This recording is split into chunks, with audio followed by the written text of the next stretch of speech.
Hey guys, তোমাদেরকে স্বাগত জানাই একটা নতুন ভিডিওতে। এখন চলে এলাম প্রসাদ আইসক্রিম থেকে পায়ে হেঁটে আধা ঘন্টার সময় লাগলো ওয়ার্ল্ড ফেমাস বিরিয়ানি প্যারাডাইস। এখান থেকে বিরিয়ানি নেব এবং এই বিরিয়ানি কীরকম, রেট কত, তার কিছু বিষয় তোমার সাথে তুলে ধরছি এই ভিডিওর মাধ্যমে।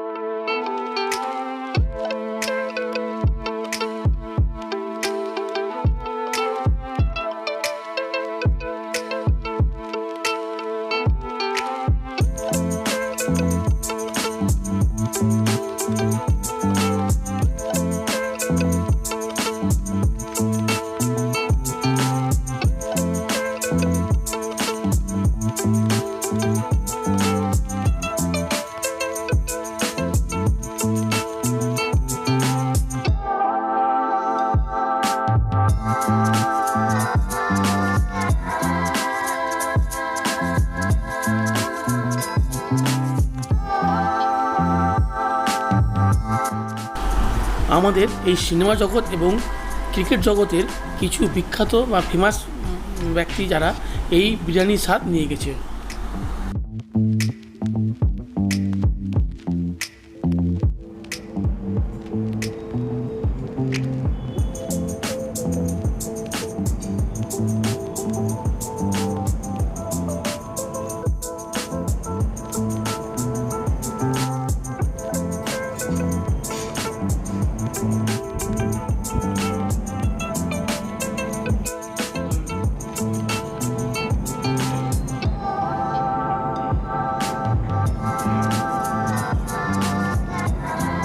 বলবো, যদি কখনো এলিপুরে আসো বা হায়দ্রাবাদ আসো, হায়দ্রাবাদে আসলে হায়দ্রাবাদে এলিপুর থেকে এটা মোটামুটি 4 কিলোমিটার দূরে আছে হচ্ছে পাদমা টেম্পল।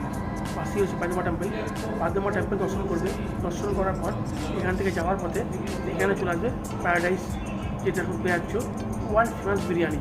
এখান থেকে বিরিয়ানি নিয়ে গিয়ে খেয়ে দেখতে পারো, অথবা এখানে বসেও খেয়ে দেখতে পারো, এবং এখান থেকে পার্সেলও নিয়ে যেতে পারবে।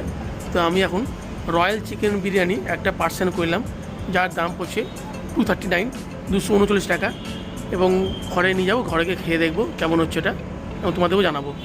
আর জিএসটি দিয়ে আমার এই রয়্যাল চিকেন বিরিয়ানির দাম পড়লো 256 টাকা।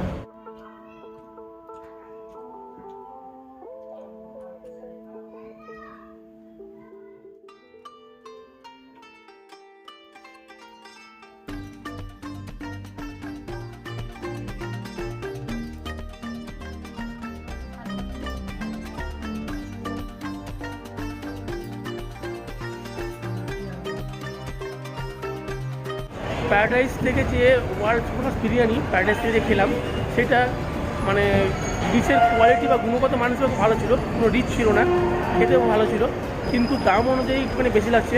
কেননা যা কোয়ান্টিটি এবং 1 পিস লেগ পিস ছিল, এবং সঙ্গে দইয়ের একটু ঝোল ছিল, আর একটা এখানকার ওই সাম্বার টাইপের কিছু জিনিস ছিল, ওটা নিয়ে মোটামুটি 150 টাকা ঠিক ছিল, কিন্তু দাম মোটামুটি 250 টাকার উপরে পড়ছে। তো দামটা আমার পক্ষে মধ্যে বেশি লাগছে, কিন্তু যেহেতু এবার প্রথমবার এসেছি এবং নাম করা এখানকার হায়দ্রাবাদের বিরিয়ানি, সেজন্য একবার এখানে এসে খেয়ে দেখতে পারো।